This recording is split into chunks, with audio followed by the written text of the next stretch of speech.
آغاز سے اخیر تک قرآن ہے نعت مصطفیٰ،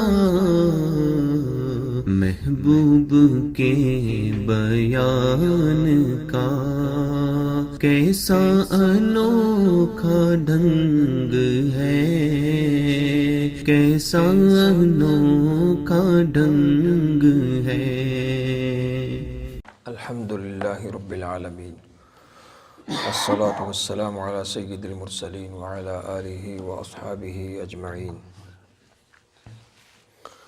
اما بعد فاعوذ باللہ من الشیطان الرجیم، بسم اللہ الرحمن الرحیم۔ ان اللہ وملائکتہ یصلون علی النبی یا ایہا الذین آمنوا صلوا علیہ وسلموا تسلیما، اللہم صل وسلم وبارک علی سیدنا و مولانا محمد وعلی آلہ واصحابہ وبارک وسلم وصلی علیہ۔ درود پاک پڑھیے۔ اللہم صل وسلم وبارک علی سیدنا و مولانا محمد وعلی آلہ واصحابہ وبارک وسلم وصلی علیہ۔ گزشتہ درس میں ہم نے سورۃ البقرہ کی آیت نمبر 10 تک پڑھ لیا تھا، لیکن 10ویں آیت جو ہے اس کو میں آج پھر دہرانا چاہتا ہوں، اور اس کی کچھ وجوہات کچھ دوستوں کو سمجھ آ جائیں گی کہ کیوں دہرانا چاہتا ہوں۔ سب سے پہلی بات ایک چیز میں آپ سب دوستوں کو چاہتا ہوں کہ اس کو ریئلائز کریں کہ ہم سب کتنے خوش قسمت ہیں کہ قرآن کو سمجھنے کے لیے بیٹھے ہیں۔ اس کو سمجھنے کی کوشش کریں اپنے ذہن کے اندر، اپنے دل دماغ میں، اپنی حیثیت اور استطاعت کے مطابق، کہ یہ رب کا کتنا بڑا کرم ہے کہ ہم اس کے کلام کو سمجھنے کے لیے بیٹھے ہیں۔ اللہ ہمیں اس کی سمجھ عطا فرمائے۔ اگر آپ اس کو سمجھنا شروع کریں گے چشم تصور میں، تو یہ ایک بہت بڑی بات، اللہ کا بہت بڑا کرم، اس کی بہت بڑی نعمت ہے کہ آپ اس کے پیغام کو اور اس کے کلام کو سمجھنے کے لیے بیٹھے ہوئے ہیں۔ کیونکہ میرا سب کے بارے میں اچھا گمان ہے کہ ہم اس مقصد کے علاوہ کسی اور مقصد کو لے کے نہیں بیٹھے ہوئے، صرف اللہ اور اس کے حبیب کی رضا کے لیے بیٹھے ہوئے۔ تو جو اللہ کے اور اس کے رسول کے کاموں میں لگ جاتا ہے، رب اس کے کاموں کو سیدھا فرما دیتا ہے۔ جو رب کے در پہ آ جاتا ہے، رب اس کو دوسروں کے در پہ نہیں جانے دیتا، اس کو دوسروں سے وہ بے نیاز کر دیا کرتا ہے۔ تو اس سے بڑی سعادت اور کوئی نہیں ہو سکتی۔ وہ معاشرہ، وہ سوسائٹی، وہ سرزمین جہاں لوگ نفس نفسی کے عالم میں مارے مارے پھر رہے ہیں، ایسے میں رب ہمیں یہ استطاعت دے دے کہ ہم اپنی چھٹی کا دن بھی اپنے رب کے نام پہ قربان کر دیں، یہ بہت بڑی بات ہے۔ یہ اللہ کی بڑی کرم نوازی، اس کی بڑی عطا ہے۔ اللہ عز و جل ارشاد فرماتا ہے، اعوذ باللہ من الشیطان الرجیم، فی قلوبہم مرض فزادہم اللہ مرضا۔ اس سے پہلے کا جو مضامین ہیں وہ آپ کو یاد ہوں گے، میں اس میں نہیں جانا چاہتا۔ اب رب تعالیٰ فرماتا ہے کہ ان کے دلوں کے اندر بیماری ہے، فزادہم اللہ مرضا، اللہ نے ان کی بیماری کو بڑھا دیا۔ وَلَهُمْ عَذَابٌ علیم، ان کے لیے دردناک عذاب ہے، بما كانوا یکذبون، کیونکہ یہ جھوٹ بولنے والے ہیں۔ اب اس آیت کو موجودہ دور کے تناظر میں آپ دیکھیں۔ اس آیت کے اوپر میرے خیال میں اگر مہینوں کے بھی دروس ہوں تو اس کی تفسیر کا حق ادا نہیں ہو سکتا۔ آج کا انسان اتنا بڑا جھوٹا انسان ہے، اتنا بڑا کذاب ہے آج کا انسان، کہ اس کی کذب بیانیوں کی فہرست اگر تیار کرنا شروع کی جائے تو شاید جہان بھر کے اوراق ختم ہو جائیں۔ انسان کے کالے کرتوت اور اس کے سیاہ کارناموں کی اتنی فہرست طویل ہے۔ اللہ فرماتا ہے ان کے دلوں میں مرض ہے۔ کس چیز کا؟ اس پہ میں نے اس دن بھی عرض کیا تھا کہ یہ دل کی بیماری جو ہے یہ کوئی فزیکل ڈیزیز نہیں ہے، نہ ہی یہ کوئی انفیکشیس ڈیزیز ہے، یہ روحانی بیماری ہے۔ جس کے دل کو رب کا درد مل جائے، اس کے حبیب کی محبت مل جائے، اللہ اس کے اندر بھی اضافہ فرماتا ہے، اور جس کے دل کو رب کی بے خوفی مل جائے، اور حبیب کریم علیہ الصلوۃ والسلام سے لا تعلقی اور سرکار کی نفرت مل جائے، اس میں بھی اضافہ ہوتا رہتا ہے۔ مطلب کہ یہ جب مثبت طرف بڑھنے پہ آتی ہے تو بڑھتی ہی جاتی ہے، اور جب منفی طرف بڑھتی ہے تو بڑھتی ہی جاتی ہے۔ فزادہم اللہ مرضا، اس کے اوپر دلیل ہے کہ رب اس چیز کو بڑھاتا ہی رہتا ہے، وہ اس کو کم نہیں کرنے دیتا۔ اب بندہ لاکھ جتن کرے، جتنی مرضی کوشش کرے، جو بے نمازی ہے جب تک وہ بارگاہ مصطفیٰ کا وسیلہ اختیار نہیں کرتا وہ ہمیشہ بے نمازی رہتا ہے۔ بہت سارے ایسے ہیں جن کی نمازیں بہت طویل ہیں۔ اس آیت کو ایک آیت ہے اور چھوٹی آیت ہے، اس کو موجودہ حالات کے پیش نظر آپ سمجھنے کی کوشش کریں۔ اللہ نے اپنی کتاب کو کسی ایک مخصوص دور کے لیے نازل نہیں فرمایا۔ صبح قیامت تک جو کچھ ہوگا اللہ کی کتاب ہر دور کے اندر، ہر حالات کے اندر یہ کمپیٹیبل ہے اور ہر دور کی عکاسی کرتی ہے۔ تو بہت لوگ ایسے ہیں جن کے چہرے بہت روشن ہیں، ان کی پگڑیاں بہت اچھی ہیں، ان کی داڑیاں بہت خوبصورت ہیں، لوگ ان کے ہاتھ چومتے ہیں، ان کے پاؤں چومتے ہیں، لوگ ان کی مجلسوں میں ہزاروں لاکھوں لوگ بیٹھتے ہیں، لیکن فی قلوبہم مرض، ان کے دلوں کے اندر بیماریاں ہیں۔ بہت سارے لوگ ایسے ہیں جن کی نمازیں بہت اچھی ہیں، وہ قرآن ایسا پڑھتے ہیں کہ پتھر دل جو ہیں وہ بھی پگھلنا شروع ہو جاتے ہیں، اور ہو سکتا ہے چلتی ہوئی ہوائیں قرآن کے جادو سے رک جائیں، لیکن اس میں اس پڑھنے والے کا کمال نہیں، یہ تو رب کے کلام کی برکت ہے۔ اس میں میرا اور تیرا کیا کمال ہے؟ بہت سارے قرآن پڑھنے والے ایسے ہیں کہ وہ پڑھنا شروع ہو جائیں، وہ لوگ جو کبھی مسجد نہیں جاتے، جنہوں نے کبھی نماز نہیں پڑھی ہوتی، وہ قرآن کی تلاوت سن کے اتنے متاثر ہوتے ہیں کہ وہ لوگ قرآن کی تلاوت کو اپنا شعار بنا لیتے ہیں۔ سوشل میڈیا کے اوپر اور بالخصوص یوٹیوب کے اوپر میں نے کچھ کلپس ایسے دیکھے ہیں کرسچنز کے اور سکھوں کے کہ وہ قرآن کی تلاوت اور اذان لگاتے ہیں اور وہ اپنے انداز میں کہتے ہیں دیکھو کتنا اچھا گا رہا ہے۔ قرآن سے متاثر ہونا، اس کی جو تلاوت ہے اس سے اثر لینا، یہ سب کچھ جو ہے یہ تیرے لیے بے اثر ہے۔ تیرے لیے دنیا اور آخرت میں فائدہ تب ہے جب تو قرآن پڑھے تو تیرے دل میں محبت مصطفیٰ میں اضافہ ہو۔ جو مومن کہلانے کا حقدار نہیں، وہ بندہ کتنا خشک ہے کہ وہ لمبی لمبی تقریریں کرے لیکن اس کے چہرے پہ سرکار کا ذکر نہ آئے، ذکر خدا کرے، ذکر مصطفیٰ نہ کرے، میرے منہ میں ہو ایسی زبان خدا نہ کرے۔ ایسی مجلس جس میں آپ 2 گھنٹے 4 گھنٹے بیٹھیں اور اس مجلس سے جب آپ اٹھیں تو آپ کی محبت مصطفیٰ میں رتی برابر بھی اضافہ نہ ہو، ایسی مجلس پہ ٹنوں اور منوں کی لعنت۔ آپ جہنم کا ذکر کریں، اس کے اندر بھی محبت مصطفیٰ شامل ہے۔ ہم جہنم کو جہنم اس لیے مانتے ہیں، ہمیں حضور نے بتایا ہے تو ہم اس کو جہنم مانتے ہیں۔ ہم جنت کو جنت اس لیے مانتے ہیں کہ آمنہ کے لال نے بتایا ہے کہ جنت ایسی ہے۔ ہم تو رب کو رب اس لیے مانتے ہیں کہ مصطفیٰ نے ہمیں بتایا کہ وہ رب ہے۔ حضور نہ بتائیں تو تجھے کیا خبر ہے کہ رب کون ہے؟ اس نے تو خود کو بھی چھپا کے رکھا ہوا تھا۔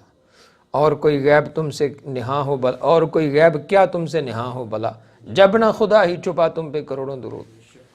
ہمیں تو رب کا تعارف بھی حضور نے کروایا ہے۔ ہر وہ چہرہ، ہر وہ شخص، ہر وہ انسان جس کی زبان پہ حضور کا نام محبت کے ساتھ نہ آئے، ہم کسی کے دل کے اندر جا کے نہیں دیکھ سکتے کہ اس کے دل میں کیا ہے، لیکن فقہ کے اندر اور عرف کے اندر اصول یہی ہے کہ جس کا ظاہر ہے، جیسا اس کا ظاہر ہے اس کے باطن پہ بھی ویسا ہی قیاس کیا جاتا ہے۔ ایک بندہ ظاہری طور پہ فاسق ہو، فاجر ہو اور خبیث فطرت کا انسان ہو اور بری پہچان اور بری شہرت رکھتا ہو تو عام انسان جو ہے وہ کبھی بھی یہ نہیں کہیں گے کہ یہ متقی اور پرہیزگار ہے۔ لیکن یہ سرکار کی سنت کی برکت دیکھ لیں، چہرے پہ داڑھی ہو، سر پہ امامہ ہو، برے سے برا بندہ بھی اس کو یہی سمجھتا ہے کہ یہ نیک اور پرہیزگار انسان ہے، خواہ اندر سے وہ کتنا ہی بڑا شیطان کیوں نہ ہو۔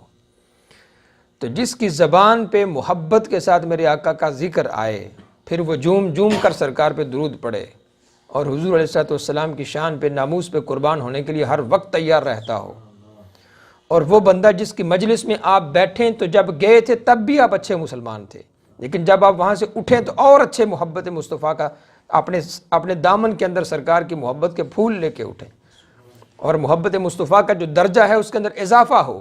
یہ وہ لوگ ہیں جن کے دلوں میں بیماری نہیں ہے بلکہ محبت مصطفیٰ ہے۔ آج کے دور کے اندر آپ کو بہت سارے لوگ ایسے ملیں گے جو یہ کہتے ہیں کہ ہم اللہ کے دین کے مبلغ ہیں، ہم خدا کا پیغام عام کر رہے ہیں، ہم قرآن کا پیغام عام کر رہے ہیں، ہم حضور کی حدیث کو عام کر رہے ہیں، لیکن فی قلوبہم مرض، ان کے دل میں بیماری ہے۔ بیماری کیا ہے؟ کہ کسی طریقے سے محمد مصطفیٰ کا درجہ کم کر دیا جائے، کسی طریقے سے یہ بتائے حضور یہ بھی نہیں ہے، حضور یہ بھی نہیں ہے، نبی یہ نہیں دے سکتا، نبی وہ نہیں دے سکتا۔ یاد رکھیں رب کے بعد جو کچھ ہے وہ حضور علیہ الصلوۃ والسلام ہی ہے، حضور کے سوا کچھ بھی نہیں ہے۔ اور پھر اس جملے کو اپنے دل میں جگہ دیں، بٹھا لیں، اپنی نسلوں کو یہ سبق پڑھا دیں کہ ہمیں رب کا تعارف بھی حضور ہی نے کروایا ہے۔ حضور نہیں ہے تو ہمیں پتہ ہی نہیں رب کون ہے۔ مکہ کے اندر رب کا گھر تو موجود تھا، بیت اللہ تو موجود تھا، لیکن کتنے بت وہاں بندھے ہوئے تھے، گھوڑے وہیں پیشاب کیا کرتے تھے۔ اسی مکے کے اندر مسلمانوں سے پہلے، اسلام سے پہلے، اسی مکے کے لوگ جو دنیا کے اندر اصحاب علم و دانش سمجھے جاتے تھے، جن کو دانشوری کا مرکز سمجھا جاتا تھا، جس کو دنیا کی بہترین ثقافت سمجھا جاتا تھا، دنیا کا بہترین کلچر اور معاہدین سمجھے جاتے تھے، وہ لوگ وہی لوگ تو تھے جو اپنی بیٹیوں کو زندہ دفن کر دیا کرتے تھے، وہی لوگ تو تھے جو اپنی بہنوں کو جائیدادوں میں حصہ نہیں دیا کرتے تھے، یہی لوگ تو وہ تھے جو اپنے رب کے بارے میں مختلف اس طرح کے نظریات رکھتے تھے جو شرک پہ اور کفر پہ مبنی تھے، یہی لوگ تو تھے جو بیت اللہ کو اپنی پرسنل پراپرٹی تصور کیا کرتے تھے۔ لیکن محمد مصطفیٰ نے آ کے حق کو اور باطل کو واضح فرما دیا۔ حضور علیہ الصلوۃ والسلام کی برکت ہے کہ آج مسلمان بیٹی کی عزت بھی کرتا ہے، اور ماں کا تو یہ درجہ ہے کہ اس کے قدموں کے نیچے جنت رکھ دی گئی ہے۔ تو ہمیں رب کا یہ عرفان، اللہ تعالیٰ کا یہ پہچان کروانے والی ذات کا نام محمد مصطفیٰ ہے۔ حضور کی محبت کے بغیر دین کچھ نہیں ہے۔ اور جس مجلس میں آپ، یہ ایک میرٹ آپ کو دے رہا ہوں، ایک لٹمس ٹیسٹ آپ کو دے رہا ہوں، آپ جس مجلس میں جائیں وہاں میرے مصطفیٰ کا ذکر نہ ہو، اس مجلس میں دوبارہ جانے کی کوشش نہ فرمائیں۔ یہ ہو ہی نہیں سکتا۔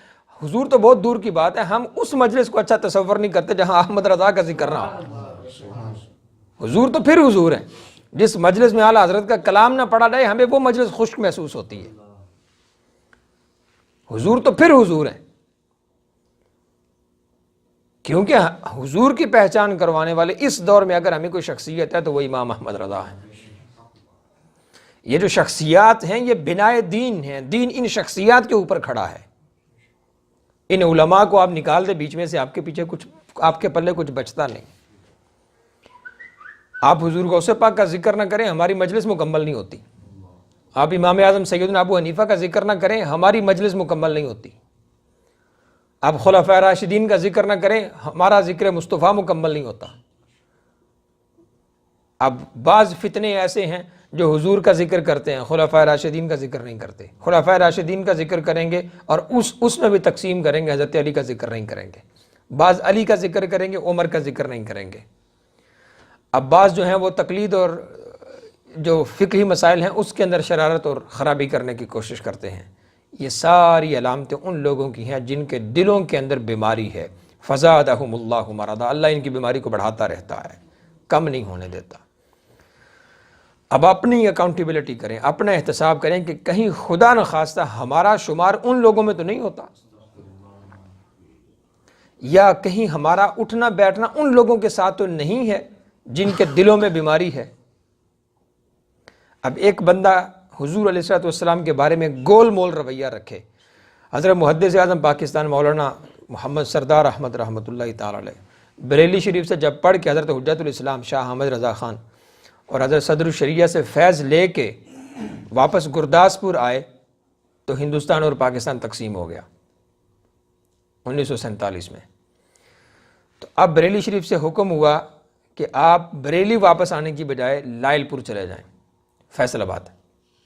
آپ لائل پور چلے گئے، جٹ خاندان کا یہ نوجوان شکل و صورت کا حسین و جمیل انسان اور ذاتی پراپرٹیز والا، اس دور میں کروڑوں روپے کی پراپرٹیز رکھنے والا یہ جٹ، اللہ نے اس جٹ کے اندر سے چودراہانہ سوچ جو تھی اس کو ختم فرما کے حضور کی غلامی کا توق اس کے گلے میں ڈال دیا۔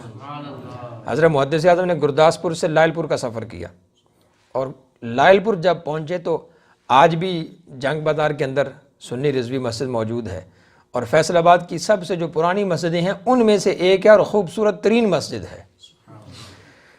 تو اس وقت جنگ بازار میں جگہ نہیں تھی، تو آپ نے جنگ بازار کے باہر ایک گول چوک ہوا کرتا تھا، وہاں حضرت محدث اعظم نے چٹائی کے اوپر درس دینا شروع کر دیا۔ نہ گھر اپنا، نہ رشتہ داری اپنی، نہ پراپرٹی اپنی، نہ مسجد اپنی، نہ مدرسہ اپنا، کچھ بھی نہیں۔ ایک دوسرے تیسرے بلکہ چوتھے شہر سے آیا ہوا بندہ لائل پور میں آ کے چٹائی کے اوپر بیچ چوراہے کے سڑک کے درمیان، جہاں تانگے، گاڑیاں، کوچوان سب لوگ ہوا کرتے تھے، ان کے درمیان میں بیٹھ کے درس قرآن اور درس حدیث شروع کر دیا۔ تو اب بعض لوگ آئے جن کے پاس اس وقت بھی ریال ہوا کرتے تھے، تو انہوں نے آ کے کہا حضرت ہم آپ کو یہ کر دیتے ہیں، ہم آپ کو وہ کر دیتے ہیں۔ تو احمد رضا کے سچے غلام نے اور مصطفیٰ کے سچے عاشق نے جواب دیا، سردار احمد گول چکر میں ضرور بیٹھا ہے، عقیدہ گول نہیں رکھتا۔ سبحان اللہ، سبحان اللہ۔ میں گول چکر میں ضرور بیٹھا ہوا ہوں راؤنڈ اباؤٹ کے اوپر، لیکن میرا عقیدہ گول مول نہیں ہے۔ بندہ بات کرے قرآن کی اور مصطفیٰ کا ذکر آئے تو اس کی زبان کو تالے پڑ جائیں۔ محمد مصطفیٰ کے بارے میں اپنا عقیدہ اتنا روشن رکھو جتنا سوا نیزے کے اوپر سورج ہوا کرتا ہے۔ حضور ہی حضور ہیں، حضور کے سوا کچھ نہیں ہے۔ اللہ کے بعد اللہ کے حبیب علیہ الصلوۃ والسلام ہیں۔ سرکار کے بارے میں یہ یہاں پہ نقص رکھنا، یہ نہیں ہے، وہ نہیں ہے، ایسے نہیں ہے، ویسے نہیں ہے، ایسا نہیں۔ اللہ کے بعد اللہ کے حبیب ہی ہیں۔ یہ اللہ کا ہمارے اوپر سب سے بڑا احسان ہے۔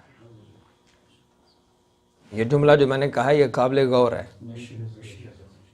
محمد مصطفیٰ اس امت کو عطا فرمائے، یہ اللہ کا سب سے بڑا احسان ہے۔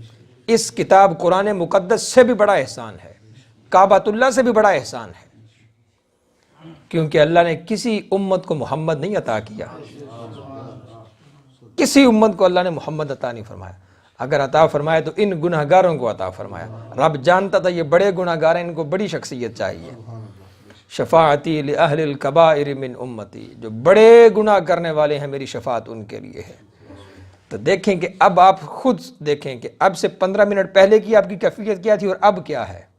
الحمدللہ ہم اس میں سے ہیں، اس گروہ میں سے ہیں جن کے دل میں محبت مصطفیٰ کی زیادتی ہے۔ اللہ اس کو اور زیادہ کرے، یہ بڑھتی رہے۔ جان ہے عشق مصطفیٰ روز فزوں کرے خدا۔ اعلیٰ حضرت فرماتے ہیں کہ جان جو ہے اس کا نام ہی عشق مصطفیٰ ہے، اور زندگی جو ہے اس کا نام ہی عشق مصطفیٰ ہے، بلکہ عشق مصطفیٰ ہی کا نام زندگی ہے۔ روز فزوں کرے خدا، اللہ اس کو روز بڑھائے، اللہ اس کے اندر مزید اضافہ فرمائے۔ تو جس کے دل میں عشق مصطفیٰ ہوتا ہے وہ تکار نہیں کرتا، وہ ہلکی بات نہیں کرتا۔ وہ کہتے ہیں میرے حضور کا ذکر آ گیا، بس یہاں پہ اپنا سر جھکا ہوا ہے، سر سوئے روزہ جھکا پھر تجھ کو کیا۔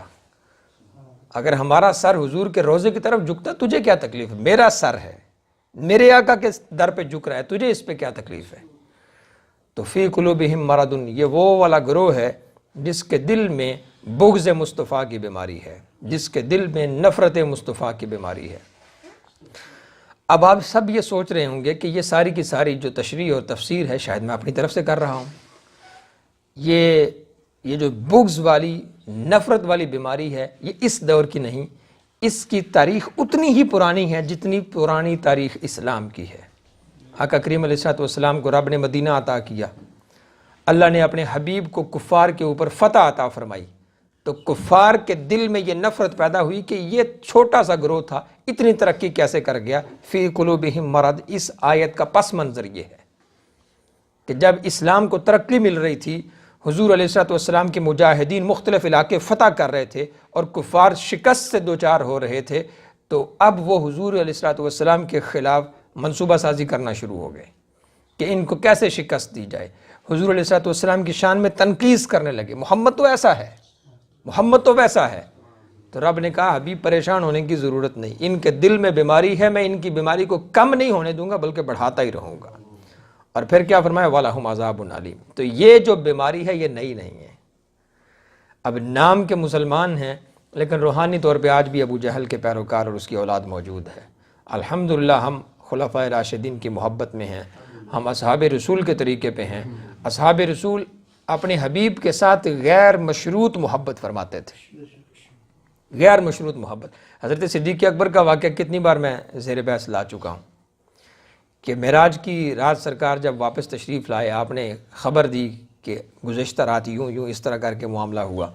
ابو جہل نے آ کے در صدیق اکبر پہ دستک دی، ابو بکر بتا اگر کوئی بندہ یہ کہے کہ رات کے اتنے سے حصے میں مختصر سے وقت میں مکہ سے القدس پہنچا، وہاں سے میں جنت گیا، پھر میں جہنم گیا، یہ ممکن ہے؟ تو یہاں حضرت ابو بکر صدیق نے کہا نہیں، یہ تو ممکن نہیں ہو سکتا۔ تو اب وہ خبیث جو کہ دل کے اندر منافقت لے کے آیا ہوا تھا، اس نے کہا کہ تیرا دوست محمد تو کہہ رہا ہے کہ میں نے رات کے اس مختصر حصے میں یہ سارا کچھ اپنی آنکھوں سے دیکھا ہے۔ تو صدیق اکبر نے کہا وہ کوئی انسان تو نہیں ہے، وہ تو رب کا حبیب ہے، وہ اس سے آگے کی بات کرے میں اس کی بھی تصدیق کروں گا۔ جب حضور کی بات آ گئی ہے تو وہاں آنکھیں بند ہیں ہماری، اور حضور علیہ الصلوۃ والسلام کے ساتھ محبت کے اندر بعض لوگ کہتے ہیں آپ ایکسٹریمسٹ ہیں۔ جی، حضور کی محبت میں ہم ایکسٹریمسٹ ہیں، ہم بنیاد پرست بھی ہیں، ہم نیشنلسٹ بھی ہیں، ہم ایکسٹریمسٹ بھی ہیں، کیونکہ بات محمد مصطفیٰ کی ہے۔ اور آج کے مولوی کو اس بات پہ غور کرنا چاہیے کہ تیرے پاس جو لوگ آ کے بندے بیٹھے ہوئے ہیں، ان کو قرآن پڑھا لیکن محبت مصطفیٰ کے جام میں ڈال کے پڑھا، ان کے ذہنوں کو خشک نہ کر، حضور کی محبت کے ساتھ ان کے دماغوں کو معطر کر، ان کے دلوں میں وہ پیغام اتار جس پیغام کو سن کے اللہ کے نبی کے وہ صحابہ تھے پہلی رات کی دلہن کو بستر پہ چھوڑ کے میدان جہاد میں کود جایا کرتے تھے۔ وہ محبت کہاں گئی؟ صدیق اکبر حضور کی بارگاہ میں سارا سامان لے کے حاضر ہو گئے جہاد پہ۔ ابو بکر گھر کیا چھوڑ کے آئے ہو؟ یا رسول اللہ، اللہ اور اس کے رسول کو چھوڑ کے آیا ہوں۔ وہ محبت کہاں سے آئے گی؟ یہ جو ہمیں آپ مصلحت سکھا رہے ہیں، کمپرومائزز سکھا رہے ہیں، محبت مصطفیٰ میں یہ کمپرومائز نہیں ہو سکتے۔ حضور کی محبت انکنڈیشنل ہے، غیر مشروط ہے، بغیر کسی دوسرے کی شراکت کے ہم حضور کے ساتھ محبت کرتے ہیں۔ تو اس لیے وہ لوگ جن کے دلوں میں نفرت مصطفیٰ کی بیماری ہے ان سے بچو۔ ہم کسی مخصوص طبقے کا نام نہیں لیتے، ہم کسی مخصوص جماعت کا نام نہیں لیتے، جو بھی کوئی ہو، ہندو ہو، سکھ ہو، عیسائی ہو، مسلمان ہو، جس کے پاس بیٹھ کے آپ کو حضور کی ذات کے بارے میں شک اور شبہے آپ کے دماغ میں پیدا ہوں، اس کے پاس بیٹھنا چھوڑ دو۔ حضور کی وجہ سے ہم مسلمان ہیں، حضور کی وجہ سے ہم نے جنت میں جانا ہے، اور خدا نخواستہ حضور کی وجہ ہی سے ہم نے جہنم میں جانا ہے۔ اب جس کے دل میں محبت مصطفیٰ ہے حضور اس پہ سایہ شفقت فرمائیں گے۔ تو اس لیے اپنے دلوں کو اس بیماری سے بچاؤ جو بیماری ہمیں حضور سے دور کرتی ہے۔ یاد رکھو، بعض لوگ یہ کہتے ہیں کہ جب بھی آپ کے پاس بیٹھیں آپ ایک ہی ٹاپک پہ بات کرتے ہیں، تو عرض یہ ہے میرے دوست، یہ کائنات اس ایک ٹاپک کے ارد گرد تو گھوم رہی ہے۔ اس ایک ٹاپک کو آپ نکال دیں، پیچھے ٹاپک بچتا ہی نہیں، پیچھے کچھ ہے ہی نہیں۔ آج تو بڑی باتیں کرتا ہے، اسلام لبرلزم کا نام ہے، اسلام اس کا نام ہے، اسلام اس کا نام ہے۔ یہ ساری چیزیں عمر کو تو کسی نے نہیں سکھائیں، ابو بکر کو تو کسی نے نہیں بتائیں یہ چیزیں۔ کاش ابو بکر بھی کہتے، عمر بھی کہتے، عثمان بھی، مبشرہ بھی یہ باتیں مان لیتے۔ جس چیز کو تو آج جائز تصور کرتا ہے، حسین ابن علی کو ان چیزوں کی خبر نہ تھی۔ آج بعض لوگوں کے ہاں یہ فکر پائی جاتی ہے کہ جو جہاں ہے ٹھیک ہے، ہر بندہ درست ہے۔ اگر درست ہے تو یزید کے بیعت حسین کر لیتے، حکومت کے خلاف آپ بات نہیں کر سکتے۔ ہماری حکومت ایسے کر رہی ہے تو حکومت کی مجبوری ہے، ہماری حکومت نے فلاں حرام کو وقت طور پہ حلال کر دیا تو سیاست کی ضرورت ہے۔ علی کے بیٹے فاطمہ کے جگر پارے سے بہتر سیاست کو کون سمجھتا تھا؟ اس نے جو 72 شہزادے کربلا میں لٹائے، 6 سالوں کے بعد 10 سالوں کے بعد یزید کی حکومت ختم ہو جانے والی ہے، کوئی بات نہیں، ہم کعبہ آزاد کروا لیں گے، شراب آج جائز ہے، کل کو ہم ناجائز قرار دے دیں گے.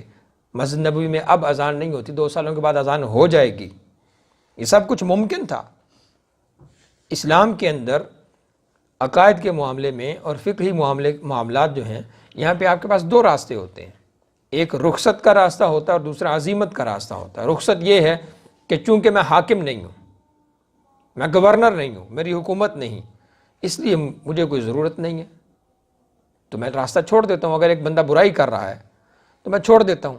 اور عزیمت یہ ہے کہ میں اللہ کے نبی کا پیغام لے کے میدان میں نکلوں، میں دنیا کو بتاؤں کہ آپ حرام کر رہے ہیں، آپ غلط کر رہے ہیں، آپ اسلام سے ٹکر لینے کی کوشش کر رہے ہیں، میں اس کو بتاؤں. اللہ کے نبی کے بیٹے حسین سے بہتر دین کے مزاج کو کوئی نہیں سمجھتا تھا. حسین نے سرے میدان نکل کے کلمہ حق کہا، اور کلمہ حق کہتے ہوئے نہ خود کو اپنی جان لٹائی بلکہ اپنے ساتھ دیگر صحابہ کرام علیہم الرضوان، اپنے خاندان، اپنے رشتہ دار اور وفاداران رسول نے کربلا کے سرزمین پہ جام شہادت نوش کیا. یہ آج مجھے اور آپ کو پیغام دے رہا ہے کہ جہاں غلطی ہو رہی ہے اس کو پوائنٹ آؤٹ ضرور کریں، اس کی نشاندہی ضرور کریں. حضور کی محبت کا جو اصل مقصد ہے اور حضور کی محبت کا جو اصل تقاضا ہے وہ یہ ہے کہ انسان کھری بات کرے، دوغلی بات نہ کرے. آپ بیچ والا راستہ جو ہے اس کو نہ دیکھیں. راستے 2 ہی ہیں، ایک راستہ جنت جانے والا، دوسرا جہنم جانے والا ہے. آپ یہ نہیں ہو سکتا کہ کوئی بندہ کہ مجھے تھوڑی سی جنت مل جائے تھوڑی سی جہنم مل جائے، ایسے نہیں ہو سکتا. تو جس کے دل میں بیماری ہے اس مجلس میں بیٹھنے سے بچیں، ورنہ وہ بندہ آپ کو بھی بیمار کر دے گا. جس طرح یہ ایپیڈیمک ڈیزیز ہوتی ہے، کمیونیکیبل ڈیزیز جو ہوتی ہے، ایک سے دوسرے کو ٹریول کرتی ہے ڈیزیز. ہیپاٹائٹس جس بندے کو ہو، یہ آج کل آپ نے دیکھا ہوگا کہ باربر کی دکان پہ آپ جائیں تو وہ ایک کا بلیڈ دوسرے کو نہیں لگاتا. سرنج پچھلے دور میں 8 سے 20 سال پہلے تک گلاس کی سرنج آیا کرتی تھی، اب ڈسپوزیبل سرنج آتی ہے. ایک انجیکشن لگا وہ سرنج ڈسپوز کر دی جاتی ہے. کیوں؟ کہ اگر اس بندے کو کوئی بیماری ہے تو وہ دوسرے بندے کو نہ لگے. تو یہ جسم کی بیماری کی اتنی فکر ہے، روح کی بیماری کی کوئی پریشانی نہیں. کتنا مشہور محاورہ ہے کہ خربوزے کو دے کے خربوزہ رنگ پکڑتا ہے. تو ایک بندے کے پاس جا کے بیٹھے، اس کے ہاتھ چومے، اس کے پاؤں چومے، اس کے ساتھ وہ کھانا کھاتا ہے، اب اس کے دل میں نفرت مصطفیٰ ہے. یہ کیسے ہو سکتا ہے کہ تیرے اوپر اس کا اثر نہ ہو؟ ہاں، اگر تیرے پیچھے کسی مرد کامل کا ہاتھ ہے تو تیری بچت ہو سکتی ہے. اس لیے ان کے پاس جا کے بیٹھو جن کے دل میں محبت مصطفیٰ ہے. صلی اللہ تعالی علیہ وعلی آلہ وصحبہ وبارک وسلم.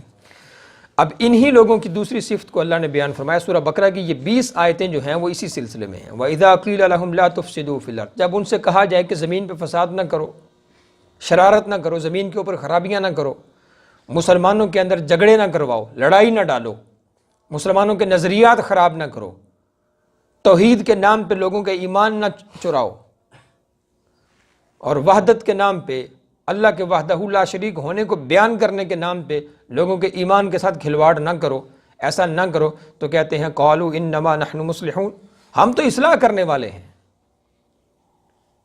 ہم تو ان کے عقائد کی اصلاح کرنے والے ہیں. اصلاح کیا ہے؟ نبی سے مت مانگو، حضور دینے والے نہیں ہیں، اہل اللہ کے مزارات پہ نہ جاؤ. یہ ان کی اصلاح ہے. اگر یہی ان کی اصلاح ہے تو مجھے یہ بتاؤ کہ محمد مصطفیٰ نے اپنی قبر شریف مسجد نبوی کے اندر کیوں بنوائی؟ اگر اہل اللہ کے پاس جانا منع تھا تو اللہ کے حبیب کے 2 خلفاء، اللہ کے حبیب کے 2 پیاروں کی قبریں جو ہیں مسجد کے اندر کیوں بنی؟ اگر اہل اللہ کے پاس جانا منع تھا اور ان کی قبروں پہ جا کے برکت حاصل کرنا منع تھا تو مسجد اقصیٰ کے ارد گرد ہزاروں نبیوں کی قبروں کے وجود جو ہے وہ تجھے کیا خبر دے رہا ہے؟ قالوا انما نحن مصلحون، ہم تو اصلاح کرنے والے ہیں. اصلاح نہیں میرے بھائی، اس سے پہلے رب بتا چکا فی قلوبہم مرض، تیرے دل کے اندر بیماری ہے، تیرا دل خراب ہے. تیرا دل نہیں چاہتا کہ مسلمانوں کی زبان پہ محمد مصطفیٰ کا نام آئے. تیرا دل نہیں چاہتا کہ مسلمان جو ہیں، اقبال نے اسی لیے تو کہا، راز جو تھا وہ بتا دیا کہ مسلمان کے دل سے جو اس کے وجود کے اندر، اس کی روح کے اندر جو روح مصطفی ہے، اس کا جو فیض موجود ہے، اس کا ڈسکنیکشن کر دو، یہ اللہ سے دور ہو جائے گا. جب آپ کے دل میں حضور کی محبت نہیں رہتی اس کے بعد آپ بے غیرت ہو جاتے ہیں، آپ بے شرم ہو جاتے ہیں، آپ بے حیا ہو جاتے ہیں۔ لیکن جس کے دل میں محبت مصطفیٰ ہے وہ گناہ کے راستے پہ جائے تو اس کے تصور میں یہ آ جاتا ہے حضور مجھے دیکھ رہے ہیں، حضور مجھ سے ناراض ہو جائیں گے۔ سرکار اگر گنبد خضرا میں موجود رہتے ہوئے میرا درود سن سکتے ہیں تو میرے گناہوں سے بھی وہ واقف ہیں۔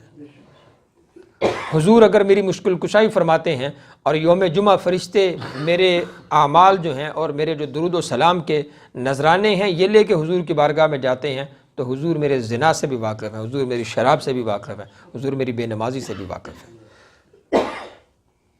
تو یہ جو لوگ ہیں جو کہتے ہیں کہ ہم اصلاح کر رہے ہیں، یہ در حقیقت اصلاح نہیں کر رہے، در حقیقت یہ شیطانی کر رہے ہیں۔ یہاں بھی آپ کے ذہن کے اندر ایک سوال ہوگا کہ میں نے یہ تفسیر اپنی طرف سے کیوں پیش کی؟ یہ چیزیں جو تھیں ابھی جو میں موجودہ حالات کے پس منظر میں بیان کر رہا ہوں یہ کیسے ممکن ہے؟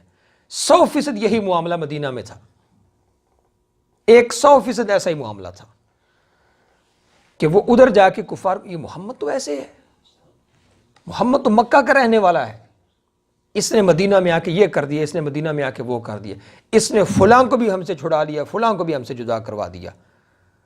تو جب صحابہ کرام علیہم رضوان ان کے پاس جا کے کہتے کہ جھوٹ پر مبنی بکواس مت کرو، تمہارے پاس اگر کچھ دلیل ہے تو محمد مصطفیٰ کے سامنے لاؤ، تو وہ کہتے نہیں، انما نحن مصلحون، ہم تو اس معاشرے کے اندر اصلاح کرنا چاہ رہے ہیں۔ اور اس سے آگے جو رب تعالیٰ نے بیان فرمایا اس کو اور کھول کے بیان کر دیا، وَإِذَا قِيلَ لَهُمْ آمِنُوا كَمَا آمَنَ النَّاسِ، اور جب ان سے یہ کہا جائے کہ تم یہ ہلکی بات کرتے ہو اسلام کے بارے میں اور حضور کے بارے میں کمزور بات کرتے ہو اور آقا کریم علیہ السلام کے بارے میں مشکوک باتیں کرتے ہو، تو اس کا حل کیا ہے؟ تو صحابہ کرام علیہم رضوان ان سے کہتے وَإِذَا قِيلَ لَهُمْ آمِنُوا كَمَا آمَنَ النَّاسِ، تم ایسے کرو کہ اگر اس شک والے سلسلے سے، اس تشکیک والے سلسلے سے باہر نکلنا چاہتے ہو، تم سچے مسلمان ہو، تو ایسا کرو کہ اس طرح ایمان لاؤ جس طرح کا ایمان ابو بکر اور عمر کا ہے، اس طرح کا ایمان لاؤ جس طرح کا ایمان عثمان اور علی کا ہے، کما آمن الناس، جس طرح اللہ کے پیارے حبیب علیہ السلام کے صحابہ کا ایمان ہے اس طرح کا ایمان لاؤ۔ تو اس کے جواب میں وہ کیا کہتے تھے؟ اب آپ کو سمجھ آئے گی کہ موجودہ حالات جو ہیں وہ کیسے ہیں۔ اس کے جواب میں وہ کہتے قالوا انؤمن کما آمن السفہاء، کیا ہم اتنے جاہل ہیں کہ ان جاہلوں کی طرح کے مومن بن جائیں؟ یہ ان کا جواب اس دور کا تھا۔ اب آپ نے دل پہ ہاتھ رکھ کے تصور کیجئے، کیا یہی معاملہ آج نہیں؟ ہم کیوں لے کے آئیں ایمان جس طرح کا داتا گنج بخش علی اجمیری کا ایمان تھا؟ ہم کیوں ابو حنیفہ کو مانیں؟ ہمیں کیا ضرورت ہے شافعی اور حنبل کو اور مالک کو ماننے کی؟ ہم تو وہ کریں گے جو رب چاہتا ہے۔ ارے بدبخت، تجھے پتہ ہی نہیں رب کیا چاہتا ہے۔ اگر تجھے پتہ ہوتا تو تیری زبان کو تالے لگ جاتے، تیری گردن جھک جاتی۔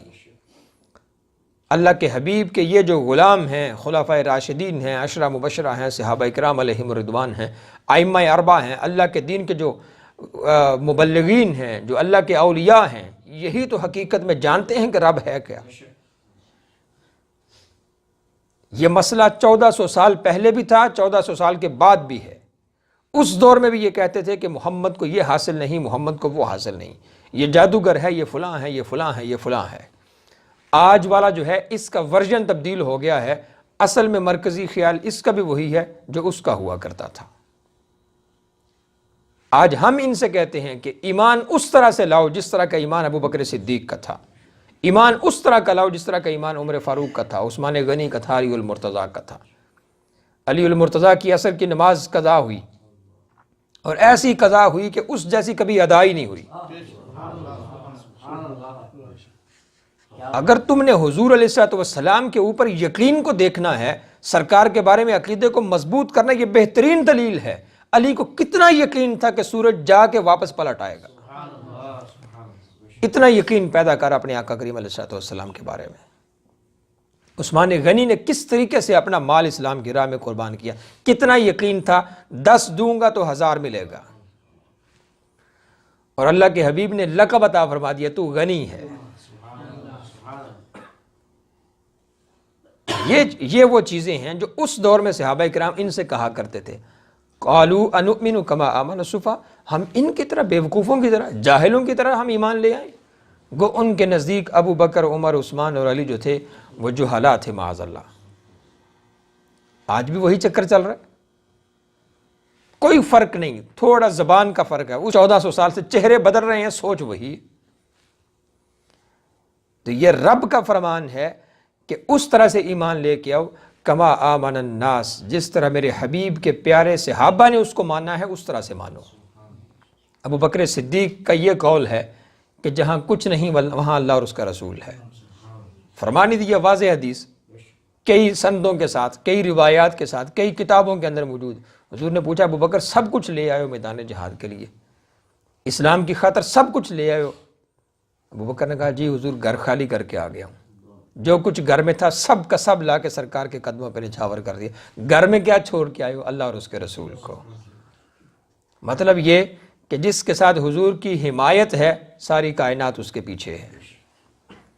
عمر فاروق رضی اللہ تعالیٰ عنہ کی محبت کی مثالیں آپ کے سامنے ہیں، عثمان کی محبت کی مثالیں آپ کے سامنے ہیں، علی المرتضیٰ کی محبت کی مثالیں آپ کے سامنے ہیں۔ تو اپنے ایمان کا درجہ اتنا بلند کرو کہ حضور علیہ الصلوۃ والسلام کے بارے میں ہلکا سا شک شائبہ بھی آپ کے دل دماغ میں نہ آئے۔ بعد از خدا بزرگ توئی قصہ مختصر، اللہ کے بعد سب سے بزرگ ترین ہستی جو ہے وہ حضور علیہ الصلوۃ والسلام کی ہے۔ الا انہم ہم السفہاء ولکن لا یعلمون۔ تو رب کہتا ہے، اب رب نے ان کے اس اعتراض کا جواب بھی دے دیا کہ جب رب تعالیٰ نے فرمایا کہ اس طرح ایمان لاؤ جس طرح میرے حبیب کے صحابہ کا ایمان ہے، تو کہنے لگے یہ تو جاہل ہیں، یہ تو بے وقوف ہیں۔ تو رب کہتا ہے الا انہم ہم السفہاء ولکن لا یعلمون، اصل میں بے وقوف اور جاہل یہ خود ہیں لیکن ان کو خبر نہیں ہے۔ مجھے امید ہے کہ اب آپ کا ایک کانسیپٹ اس حوالے سے کلیئر ہو گیا ہوگا۔ تو جو بندہ یہ کہے کہ نہیں ہم ابو حنیفہ کی طرح ایمان کیسے لائیں، شافعی کی طرح اور مالکی کی طرح اور حنبلی کی طرح ہم ایمان کیسے لائیں، یہ تو کچھ بھی نہیں ہے۔ اور بعض لوگوں نے تو اس کے اوپر بڑی سخت باتیں کی ہیں۔ ایک بدبخت کی کتاب موجود ہے مارکیٹ میں، اس کا نام لا کے اپنی زبان پہ میں اپنا وضو نہیں توڑنا چاہتا، تو اس کا تو یہ بھی کہنا ہے کہ امام ابو حنیفہ تو تاجر تھے، ان کو صرف 17 حدیثیں یاد تھیں، ان کو صرف 17 حدیثیں یاد تھیں۔ اس بدبخت کو پتہ نہیں کہ دنیا کے چاروں کونوں میں سب سے زیادہ حنفیوں کی تعداد موجود ہے۔ اگرچہ باقی تینوں امام ہمارے سر کے تاج ہیں، ہمارے امام ہیں، ہم ان کو اپنے لیے باعث برکت سمجھتے ہیں، اہل سنت کے امام ہیں وہ، لیکن رب نے جو اعزاز جو مقام ابو حنیفہ کو عطا فرمایا وہ کسی اور کو نہیں عطا فرمایا۔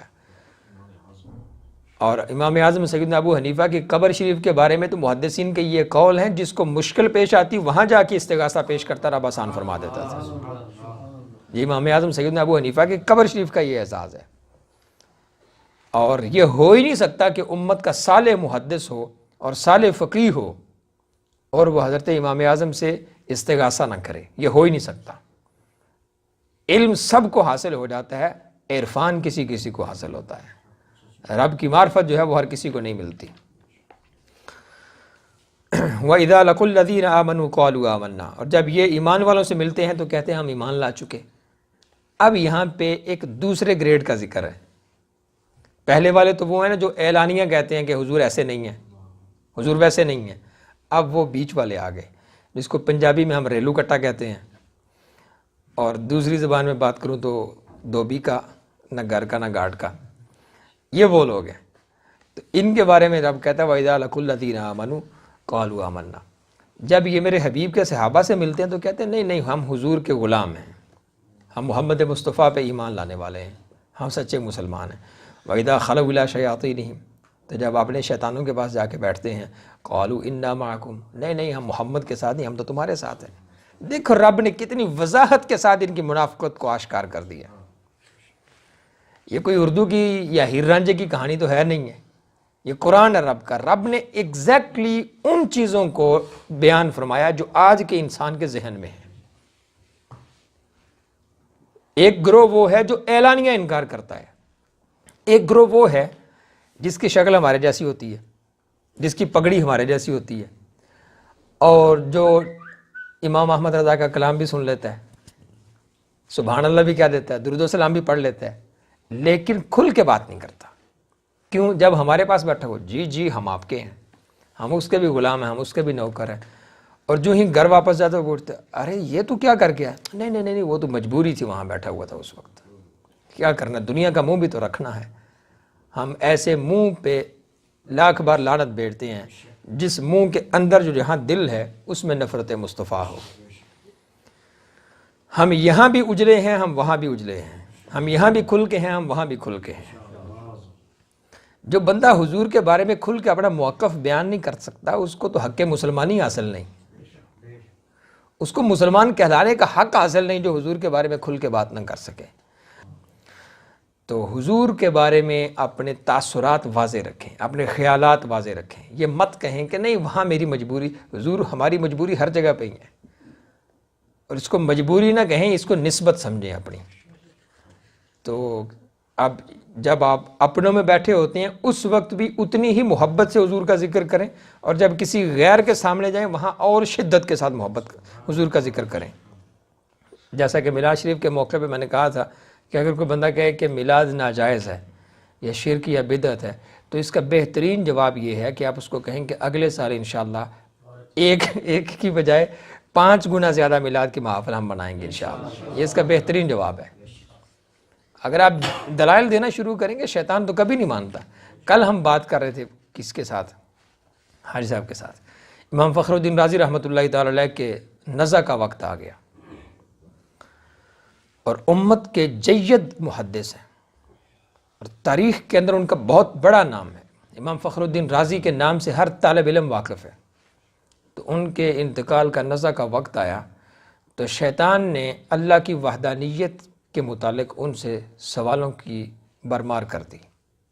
اب نزع کا وقت ہے، شیطان امام رازی علیہ الرحمہ کے سرہانے کھڑا ہے، بتا تیرا رب وحدہ لا شریک کیسے ہے، ایک ہونے کی دلیل کیا ہے؟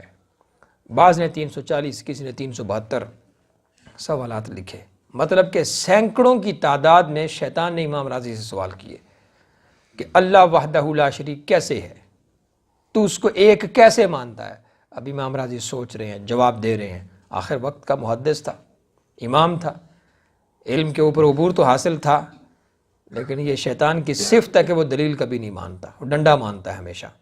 تو امام رازی علیہ الرحمہ اس کو جواب دے رہے ہیں، سوال آ رہے ہیں، جواب دے رہے ہیں، وہ ماننے کو تیار نہیں۔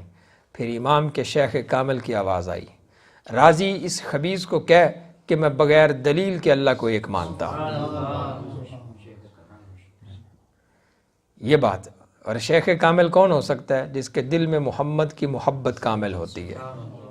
حضور کی محبت کے بغیر تو یہ ساری چیزیں حاصل نہیں ہو سکتی۔ سرکار کے بارے میں اپنے کانسیپٹ کلیئر رکھیں، اپنی زبان کلیئر رکھیں، اپنا دماغ دل کلیئر رکھیں، جہاں بیٹھیں حضور کی محبت کے معاملے میں بالکل کھری ستھری بات کریں، اس کے اوپر تو کوئی دو رائے ہو ہی نہیں سکتی۔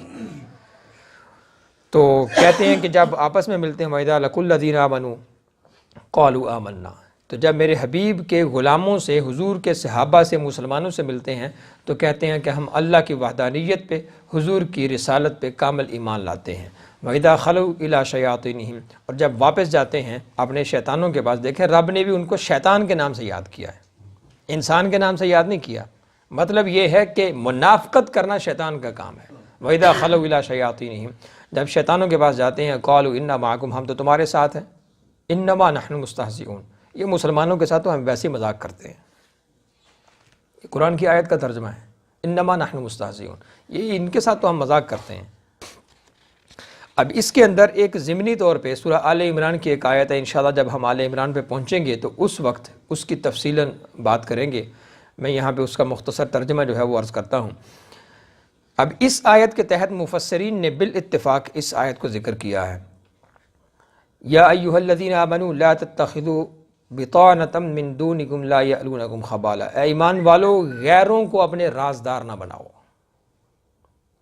جو غیر ہیں ان کو اپنے رازدار نہ بناؤ، وہ تمہاری برائی میں کمی نہیں کریں گے۔ کتنا بڑا سبق ہے آج کے مسلمان ریاستوں نے، سیاستوں نے اور حکمرانوں نے اور حکومتوں نے اپنے تمام تر راز جو ہیں وہ یہودیوں اور عیسائیوں کو دے رکھے ہیں، اور آج ہم اتنے کمزور ہیں مالی اعتبار سے کہ کوئی ہمیں تباہ کرنا چاہے 1 سیکنڈ میں تباہ کر سکتا ہے۔ گوگل کو دیکھ لیں، مائکروسافٹ کو دیکھ لیں، ڈیجیٹل میڈیا دیکھ لیں، انٹرنیٹ کو دیکھ لیں یا آئی ٹی کو دیکھ لیں، آپ کے موبائل کے اندر جو آپ کی ماں کی، بہن کی اور بیٹی کی جو پکچر ہے اس پہ ایکسیس آپ کے ساتھ بیٹھے ہوئے بندے کی نہیں ہے. آپ نے اس کو لاک کر رکھا ہے، پاس ورڈ آپ نے لگا رکھا ہے. لیکن دنیا کے لاکھوں سورسز ایسے ہیں، آپ سو رہے ہوتے ہیں، آپ کا موبائل آف ہوتا ہے، سوئچ آف ہوتا ہے، لوگ آپ کی بیٹی کی، ماں کی، بہن کی پکچر دیکھ رہے ہوتے ہیں. ان کی ایکسیس ہے اس کے اوپر. ہر چیز تو کلاؤڈ کے اوپر آ گئی ہے، آپ کی کلاؤڈ کے اوپر ایکسیس نہیں ہے. آپ ڈراپ باکس کے اندر اکاؤنٹ کھول لیں، جی ڈرائیو پہ آپ اکاؤنٹ، ون ڈرائیو پہ آپ اکاؤنٹ کھول لیں، آپ اپنی پکچر اس کے اوپر پوسٹ کر دیں. جس دن آپ کا اکاؤنٹ ایکسپائر ہوگا آپ کی ایکسیس نہیں ہوگی، ان کی ایکسیس رہے گی. آپ گوگل کو کھول کے، میپس کو کھول کے دیکھ لیں، اپنی ٹائم لائن آپ چیک کریں. جس کے موبائل میں گوگل میپس ہیں اپنی ٹائم لائن چیک کریں. آپ 10 سال کے بعد آپ چیک کریں، گوگل میپس آپ کو بتائیں گے کہ آپ دمام میں کب تھے، ریاض میں کب تھے، جدہ میں کب تھے، کس کس راستے سے گئے تھے، کس گیس اسٹیشن سے آپ نے گیسولین لیا تھا، کہاں سے آپ نے پانی پیا تھا، کس مسجد پہ آپ رکے تھے. آپ دیکھ لیں، یہ سب کچھ آپ کے میپس کے اندر موجود ہے. تو آپ نے تو اپنا سارا کچھ ان کے ہاتھوں بیچ رکھا ہے، کیونکہ آپ نے تو کوئی پڑھا لکھا بندہ پیدا ہی نہیں کیا. اور ہمارا جو بندہ تھوڑا پڑھنے لکھنے کی طرف جاتا ہے وہ کہیں اور نکل جاتا ہے پھر آگے. یہ ہمارے راز جو ہیں ان کے ہاتھوں جا چکے ہیں، ہماری سیاست کے راز. اسرائیل کی ایک سابقہ وزیر خارجہ ابھی زندہ ہے، وہ شاید 5 سال پہلے یا 10 سال پہلے وہ تھی اس ٹینیور میں. تو اس نے کہا تھا کہ میں نے مسلمانوں سے جب کوئی مطالبے منوانے ہوتے ہیں تو میں تنہائی میں ان کو ملا کرتی ہوں. جو اس نے کہا تھا وہ میں اپنی زبان پہ نہیں لا سکتا، تو اس نے کہا کہ میں ان کو تنہائی میں ملا کرتی ہوں. اب آپ سوچ لیں کہ وہ کتنے راز ہمارے لے کے گئی ہوگی. اور کتنے مسلمان ایسے ہیں جنہوں نے، لڑکے مرد جنہوں نے یہودیوں کی بچیوں سے شادیاں کر رکھی ہیں. یہ ہو ہی نہیں سکتا کہ یہودی کسی کی محبت میں آ کے شادی کرے، وہ تو آئیڈیالوجیکل لوگ ہوتے ہیں. اس نے تو نظریاتی طور پہ آپ کے ساتھ شادی کی ہے، آپ نے تو سب کچھ ایک عورت کی خاطر دے دیا. ابو علی سینا نے کہا تھا کہ مسلمان دولت، حکومت اور عورت کی خاطر اپنا ایمان بھی برباد کر دیتا ہے. یہی سارا کچھ آج ہو رہا ہے. ودوا ما عنتم، یہ چاہتے ہیں کہ تم مشقت میں پڑ جاؤ. قد بدت البغضاء من افواہہم، تو بغض تو ان کے منہ سے ظاہر ہو چکا ہے. اللہ کہتا ہے ان کا غصہ، ان کی منافقت، ان کا کفر اور بغض اپنے منہ سے ظاہر ہو چکا ہے. کتنا بے وقوف ہے مسلمان، پھر بھی ان پہ اعتماد کرتا ہے. وما تخفی صدورہم اکبر، جو ظاہر ہو چکا ہے یہ تو آپ کو پتا ہے، لیکن رب کہتا ہے جو اس کے دل کے اندر ہے وہ اس سے بھی زیادہ بڑا ہے. وما تخفی صدورہم اکبر، جو ان کے دلوں میں ہے وہ اس سے بھی بڑا ہے. یہ مسائل سیاست میں بھی ہیں، حکومت میں بھی ہیں اور مذہب میں بھی ہیں. قد بینا لکم الآیات ان کنتم تعقلون، ہم نے تمہارے لیے کھول کر آیتیں بیان کر دی ہیں اگر تم عقل رکھتے ہو تو. اب یہاں پہ یہ دیکھو کہ اللہ نے ایک ایک نشانی بتا دی. پہلے ایمان کے معاملے کو بیان فرمایا، پھر استہزاء کے معاملے کو بیان فرمایا، پھر ان کے نفاق کے معاملے کو بیان فرمایا، پھر فرمایا کہ یہ سارا کچھ کرنے کے بعد وہ خود کو مصلحت پسند کہتے ہیں. اپنے کانسیپٹس کو کلیئر رکھو، اپنے نظریات کو کلیئر رکھو. اللہ کریم ہمیں حضور کا عرفان، سرکار کی محبت عطا فرمائے. سبحانک اللہم و بحمدک، اشہد ان لا الہ الا انت، استغفرک و اتوب الیک.